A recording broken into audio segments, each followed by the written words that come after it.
नमस्कार, मी पंजाब डक. आज आहे 22 जुलै 2026. आजपासून परत एकदा राज्यातल्या शेतकऱ्याला अन्न देणार आहे. कारण की राज्य शेतकऱ्याला सांगू इच्छितो की काही काही भागामध्ये अतिमुसळधार पाऊस पडणार आहे, काही ठिकाणी अतिवृष्टी होणार आहे. म्हणून हा अंदाज देण्यासाठी खास करून अंदाज देणार आहे. तर आज आहे 22 जुलै 2026. सर्वप्रथम आपण उत्तर महाराष्ट्राकडे वळू. कारण की उत्तर महाराष्ट्राकडे इकडं त्र्यंबकेश्वर, दिंडोरी, वणीची देवी, त्यानंतर सुरत, त्याच्यानंतर मुंबई, नाशिक, त्याच्यानंतर मालेगाव, जळगाव, नंदुरबार, धुळे, जळगाव, चाळीसगाव ह्या पट्ट्यामध्ये काय होणार आहे 22 तारखेपासून, म्हणजे आज 22 ते 26च्या दरम्यान काही काही ठिकाणी मुसळधार पाऊस पडणार आहे. म्हणून धुळे जिल्हा, चाळीसगाव तालुका, त्याच्यानंतर जळगाव जिल्हा, त्याच्यानंतर पाचोरा, बोदवड, रावेर ह्या तालुक्यातल्या शेतकऱ्यांनी अंदाज लक्षात घ्यायचा. त्याच्यानंतर नाशिक, मालेगाव, कळवण, सटाणा, नामपूर, येवला त्या सगळ्या पट्ट्यातल्या जर नाशिक दिलं तर सगळ्यांनी काय करायचं, या 21 ते 26च्या दरम्यान नाशिक, उत्तर महाराष्ट्राकडं काही काही ठिकाणी अतिवृष्टी होणार आहे. म्हणून हा अंदाज लक्षात घ्यायचा. अतिवृष्टी झाल्यामुळे वडी नाल्यांना, नद्यांना पूर देखील येणार आहे. म्हणून हे देखील लक्षात घ्यायचं.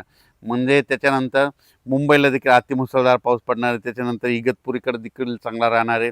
संगमनेर, अकोले, ओझर, गणपती त्या परिसरात देखील जोराचा पाऊस पडणार आहे. जुन्नर, सिन्नर तिकडे जरी खूप या 21 ते 26 चांगला पाऊस पडणार आहे. त्याच्यानंतर कोकणपट्टी, घाटमाता, म्हणजे रत्नागिरीपासून इथं पालघरपर्यंत ते घाटमाथ्यावरला पाऊस जोरात मुसळधार चालूच राहणार आहे 26 तारखेपर्यंत. म्हणून हे अंदाज लक्षात घ्यायचा. पुण्याकडे देखील खूप पाऊस पडणार आहे. पुण्याच्या पश्चिम भागाकडं खडकवासला धरण क्षेत्रामध्ये, लाभ क्षेत्रामध्ये तिकडं देखील पाऊस पडणार आहे. म्हणून एखाद्या खडकवासला धरणातलं पाणी देखील सुटू शकतं. म्हणून सतर्क राहण्याची गरज आहे. नदीकाठच्या शेतकऱ्यांना आपण आपल्या मोटर काढण्याची तयारी ठेवावी. त्याच्यानंतर इकडं महाबळेश्वरकडं देखील 21 ते 26च्या दरम्यान खूप जोराचा पाऊस पडणार आहे. काही काही ठिकाणी अतिवृष्टी होईल, मुसळधार पडणार आहे. त्याच्यामुळे कोयना धरणामध्ये पाण्याच्या साठ्यात वाढ होणार आहे. एका दिवस हे कोयना धरण ह्या 8 दिवसामध्ये भरू शकतं. म्हणून हे अंदाज देखील त्या कोयना धरणाच्या लाभक्षेत्रात लक्षात घ्यायचा. त्याच्यानंतर उजनी धरण, म्हणजे उजनी धरणामध्ये काय झालं, उजनीला पाऊस, उजनीचं तर कॅचमेंट एरिया इकडं पुणे जिल्हा हे परिसर आहे.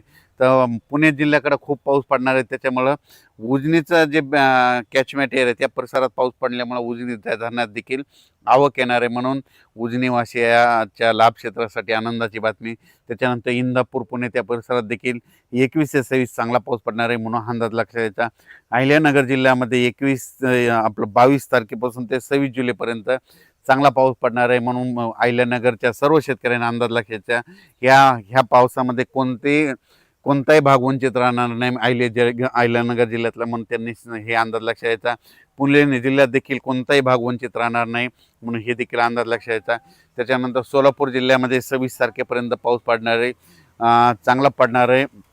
इकडं जसं अतिवृष्टी तितका नाही पडणार, पण तुमच्या इकडं पिकाला लागेल तसा पडणार आहे. म्हणून हा अंदाज लक्षात घ्यायचा. त्याच्यानंतर बीड जिल्ह्यात देखील आज 22 तारखेपासून ते 26 जुलैपर्यंत चांगला जोराचा पाऊस पडणार आहे. काही ठिकाणी ओढे नाले वाहतील, काही शेतामध्ये पाणी साचल, काही काही ठिकाणी रिमझिम पडेल. पण 26 तारखेपर्यंत चांगला पाऊस पडणार आहे. बीड जिल्ह्यातला अंदाज लक्षात घ्यायचा. जालना देखील चांगला पाऊस होणार आहे. संभाजीनगर जिल्ह्यातल्या शेतकऱ्याला सांगू इच्छितो की संभाजीनगरचा उत्तरेकडला भाग, म्हणजे आपलं कन्नड, इकडं फुलंब्री त्या परिसरामध्ये काय होणार आहे, जळगावकडे अतिमुसळधार पाऊस पडत असल्यामुळं त्याच्या लगतच संभाजीनगर जिल्हा लागतो. त्याच्यामुळे संभाजीनगरच्या उत्तरेकडील भागामध्ये काही काही ठिकाणी मुसळधार पाऊस पडणार आहे. छोटे छोटे जे तळे असतील त्याच्यात देखील पाणी येणार आहे. म्हणून हा अंदाज त्या संभाजीनगरच्या सर्व जिल्ह्यातल्या शेतकऱ्यांनी लक्षात घ्यायचा. पैठण, इकडं कोपरगाव, आष्टी, कोपरगाव, राहता, शिर्डी ह्या परिसरात बी चांगला पाऊस पडणार आहे. म्हणजे त्यांच्यासाठी आनंदाची बातमी. त्याच्यानंतर आपण परत परभणी जिल्ह्याकडे वळू. परभणी जिल्ह्यामध्ये आज 22 तारखेपासून तर 26 तारखेपर्यंत चांगला जोराचा पाऊस पडणार आहे. रिमझिम राहणार आहे, काही भागात जोरात पडणार आहे. म्हणून हा अंदाज लक्षात घ्यायचा. जिथं चांगलं ऊन पडेल तिथं जोराचा पाऊस पडेल. म्हणून हा अंदाज लक्षात घ्यायचा. 26 तारखेपर्यंत परभणी जिल्ह्यात देखील चांगला पाऊस आहे. आणि कालच्या अंदाजात सांगितलं होतं पालम पट्ट्यात पडेल, तर पालमला काल रात्रीच्याला पडला. आणि पालम तालुक्यामध्ये आज देखील पडणार आहे. म्हणून त्यांच्यासाठी आनंदाची बातमी. बीड जिल्ह्यात देखील जे कडाष्टी भाग आहे त्या परिसरात थोडाफार पाऊस कमी होता, तिकडे देखील झाला. पण आज म्हणजे 22 ते 26च्या दरम्यान तिकडे देखील पडणार आहे म्हणून त्यांच्यासाठी देखील आनंदाची बातमी. लातूर जिल्ह्यात देखील ह्या 6 दिवसात चांगला पाऊस पडणार आहे म्हणून त्यांच्यासाठी आनंदाची बातमी. त्याच्यानंतर नांदेड जिल्ह्यामध्ये देखील पाऊस पडणार आहे. जे वंचित गावं तालुके राहिले तिकडे देखील सगळीकडे पाऊस काल झाला आणि त्याच्यातून जर काही शिल्लक राहिले असेल तर तिकडे देखील 26 जुलैपर्यंत चांगला पाऊस पडणार आहे म्हणून हा अंदाज लक्षात घ्यायचा. त्याच्यानंतर हिंगोली जिल्ह्यात देखील आज म्हणजे 22, 23, 24, 26 तारखेपर्यंत चांगला पाऊस पडणार आहे म्हणून हे लक्षात घ्यायचं. त्याच्यानंतर इकडं आपण सगळ्यात महत्त्वाचा नागपूर जिल्हा, भंडारा, गोंदिया त्या परिसरामध्ये मात्र मुसळधार अतिमुसळधार पाऊस पडणार आहे म्हणून हे लक्षात घ्यायचं. ते लो प्रेशर इकडं अमरावतीकडून जात असल्यामुळे अमरावती जिल्ह्यात देखील मुसळधार काही भागात पाऊस पडणार आहे म्हणून त्यांनी लक्षात द्यायचा. त्याच्यानंतर अकोल्याकडे देखील मुसळधार पाऊस पडणार आहे. अकोल्याच्या उत्तरेकडून म्हणजे परतवाडा, अचलपूर त्या परिसरामध्ये जोराचा पाऊस पडणार आहे म्हणून त्यांनी देखील 4 दिवसाचा अंदाज लक्षात द्यायचा. त्याच्यानंतर सगळ्यात सांगायचं झालं तर म्हणजे मध्य प्रदेश, महाराष्ट्राच्या बाजूला मध्य प्रदेश आणि इकडं गुजरात आहे.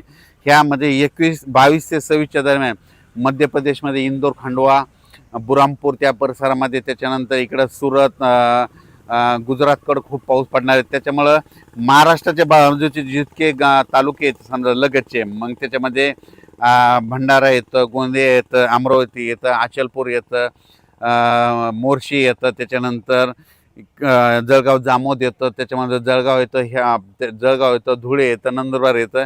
त्याच्यामुळे त्या राज्यात मध्य प्रदेश, गुजरातकडे खूप अतिवृष्टी होणार आहे म्हणून त्याचा असर महाराष्ट्राच्या ह्या बॉर्डरच्या शेतावर पडणार आहे म्हणून हा अंदाज त्या शेतकऱ्यांना अंदाज लक्षात द्यायचा. कारण की तिकडं मुसळधार म्हणजे आपल्या मध्य प्रदेश आणि गुजरातची जी सीमा आहे तर त्या सीमालगतचे जितके तालुके आहेत आणि जितके जिल्हे आहेत त्या जिल्ह्यामध्ये मात्र अतिमुसळधार पाऊस पडणार आहे म्हणून त्यांनी देखील अंदाज लक्षात द्यायचा. त्याच्यानंतर बुलढाणा जिल्ह्यामध्ये घाटमाथ्याच्या खाली म्हणजे इकडं जळगाव, जामोद, इकडं नांदुरा त्या परिसरामध्ये देखील मुसळधार पाऊस पडणार आहे म्हणून त्याच्यासाठी आनंदाची बातमी. इकडं चिखली, बुलढाणा, खामगाव, मेकर तिकडं देखील चांगला पाऊस पडणार आहे. रिसोडकडे देखील 26 तारखेपर्यंत चांगला पाऊस पडणार आहे म्हणून हा अंदाज लक्षात द्यायचा. सांगायचं झालं तर यवतमाळ जिल्हा, गडचिरोली, चंद्रपूर तिकडं मात्र सगळीकडे पाऊस चांगला राहणार आहे म्हणून हा अंदाज लक्षात घ्यायचा. त्याच्यानंतर राज्यात परत पाऊस कधी येणार आहे तर राज्यात तुम्हाला सांगू इच्छितो 27च्या नंतर राज्यातला थोडाफार पावसाचा जोर कमी होणार आहे. ऊन थोडंफार विश्रांती घेईल, 2-3 दिवस विश्रांती घेईन आणि त्याच्यानंतर 31 जुलैपासून ते पुन्हा 4-5 ऑगस्टपर्यंत, 31 जुलै ते 5 ऑगस्ट परत त्या 5 दिवसामध्ये परत पुन्हा राज्यामध्ये थोड्या पावसाला सुरुवात होणार आहे म्हणून हा अंदाज सर्व शेतकऱ्यांना लक्षात यायचा. त्याच्यानंतर आता म्हणजे विशेष म्हणजे आता पंढरपूरची यात्रा आहे. तर पंढरपूरची यात्रा जी येत असताना त्यांना वाटत मात्र ह्या 3 दिवसामध्ये 22, 23, 24च्या दरम्यान त्यांना तिकडे पाऊस भेटणारच आहे. पण खूप काय मोठं नसणार, फक्त आज आणि ह्या 2 दिवसामध्ये थोडा जास्त भेटेल. पण 25 तारखेला मध्ये यात्रेच्या दिवशी म्हणजे पंढरपूरच्या यात्रेच्या आषाढी एकादशी दिवशी तिथं मात्र रिमझिम पाऊस पडणार आहे म्हणून हा अंदाज त्यांनी लक्ष द्यायचा. आजूबाजूच्या परिसरात देखील पंढरपूर तालुक्यात देखील पाऊस पडणार म्हणून त्यांनी देखील अंदाज लक्षायचा. आटपाडी इकडं क्रूडवाडी त्या परिसरात देखील पाऊस पडणार आहे. इंदापूर भागात देखील पाऊस असणार आहे म्हणून त्या शेतकऱ्यांनी लक्षात द्यायचा. श्रीगोंदा त्या परिसरात देखील पाऊस पडणार आहे. इकडं कोल्हापूरकडं तर पाऊस चालूच राहणार आहे. त्याच्यानंतर इकडं सांगलीकडं देखील म्हणजे सध्या हे रिमझिम काही ठिकाणी जोराचा पाऊस असा पडतच राहणार आहे म्हणून सांगली जिल्ह्यासाठी आनंदाची जत त्या परिसरात देखील पाऊस असणार आहे म्हणून हा अंदाज लक्षात यायचा. त्याच्यानंतर जालना जिल्ह्यात देखील काय होणार आहे, इकडं जालना जिल्ह्याचा इकडला उत्तरेचा भाग म्हणजे राजूर गणपतीपासून ते याच्यापर्यंत सोयगाव तालुका जळगाव जिल्ह्यातल्या त्या परिसरामध्ये सिल्लोड, जाफराबाद, भोकरदन त्या परिसरामध्ये, त्याच्यानंतर सिंदखेड राज्य इकडं धाड ह्या परिसरामध्ये मात्र ह्या 22 ते 26 आजपासून जरा जोराचा पाऊस पडणार आहे 22 ते 26च्या दरम्यान म्हणून हे लक्षात यायचं. काही जे छोटे छोटे येतात त्या छोट्या तळ्यामध्ये पाण्याची आवक देखील ह्या 6 दिवसामध्ये बघायला भेटेल म्हणून हे अंदाज देखील लक्षात घ्यायचा. तसे तेलंगणामध्ये देखील तेलंगणाच्या सर्व शेतकऱ्याला सांगू इच्छितो, महाराष्ट्राच्या लगत जे डोंगरी तहसील आहे त्या भागातल्या शेतकऱ्याला सांगू इच्छितो तिकडे देखील चांगला पाऊस पडणार आहे. इकडं निपाणी देखील निपाणी तिखोटी त्या परिसरात बी पाऊस पडणार आहे म्हणून हा अंदाज लक्षात यायचा. म्हणजे तेलंगणा, कर्नाटक बी पाऊस राहणार आहे. पण गुजरातचा शेतकरी जर अंदाज घेत असतील तर गुजरातमध्ये जे सुरत, अहमदाबाद तिकडं मात्र जसं मुंबईकडं जे पाऊस पडला तर तिथं 500 ते 600 मिलीमीटरमध्ये ह्या 4-5 दिवसात पाऊस पडणार आहे. गुजरातमध्ये म्हणजे अहमदाबाद, सुरतला देखील खूप पाऊस पडणार आहे. म्हणून सुरतच्या जनतेने अंदाज लक्षात घ्यायचा, अहमदाबादच्या जनतेने अंदाज लक्षात घ्यायचा. इंदोरकडे देखील मुसळधार अतिमुसळधार पाऊस पडणार आहे. बुरामपूर इकडं खंडवा त्या जिल्ह्यातल्या शेतकऱ्यांनी अंदाज लक्षात घ्यायचा, कारण की तिकडं देखील अतिवृष्टी होणार आहे म्हणून त्यांनी देखील अंदाज लक्षात घ्यायचा. म्हणजे सांगायचं झालं तर गुजरात आणि मध्य प्रदेश तिकडं पाऊस पडत असल्यामुळं जे वंचित जिल्हा होता बघा पावसापासून, जे नंदुरबार जिल्हा होता, धुळे जिल्हा होता, जळगाव जिल्हा होता, त्याच्यामधले पारोळा तालुका, त्याच्यानंतर रावेर, हे असे बरेच काही तालुके होते तिथं पाऊस अद्यापही पडला ना, पाचोरा ह्या पडला नव्हता. तिथं मात्र ह्या आता 22 आजच 22 पासून ते 26च्या दरम्यान मात्र अतिमुसळधार पाऊस पडणार आहे म्हणून हा अंदाज लक्षात घ्यायचा. त्यानंतर वाशिम जिल्ह्यातील शेतकऱ्याचे फोन आले, 1-2 गावामध्ये आणखीन अद्याप पाऊस नाही. तर वाशिम जिल्ह्यात देखील आज 22 ते 26च्या दरम्यान त्या गावाला देखील पाऊस पडणार नाही, त्यांच्यासाठी आनंदाची बातमी. आणि सगळ्यात महत्त्वाचं एक सांगू इच्छितो की अतिमुसळधार पाऊस पडणार आहे, म्हणजे की काही ठिकाणी मुंबईच्या इकडं मुंबईमध्ये देखील काही काही भागात अतिमुसळधार पाऊस पडणार आहे. पुण्याकडे देखील वरच्या साईडला खडकवासला धरणाच्या कॅचमेंट पडणार आहे म्हणून त्यांनी अंदाज लक्षात घ्यायचा. सगळ्यात महत्त्वाचं उत्तर महाराष्ट्राकडे दिंडोरी, त्र्यंबकेश्वर, त्याच्यानंतर मालेगाव, सटाणा, नाशिक, त्या जळगाव जिल्हा, चाळीसगाव ह्या परिसरातल्या सर्व शेतकऱ्याला सांगू इच्छितो की तुमच्याकडे मात्र अतिमुसळधार पाऊस पडणार आहे, म्हणून तुम्ही तुमची स्वतःची काळजी घ्यायची, आपल्या पाळीव प्राण्याची काळजी घ्यायची, म्हणून ही अंदाज लक्षात घ्यायचा. अचानक वातावरणात बदल झाला तर परत एक मेसेज दिला जाईल. धन्यवाद.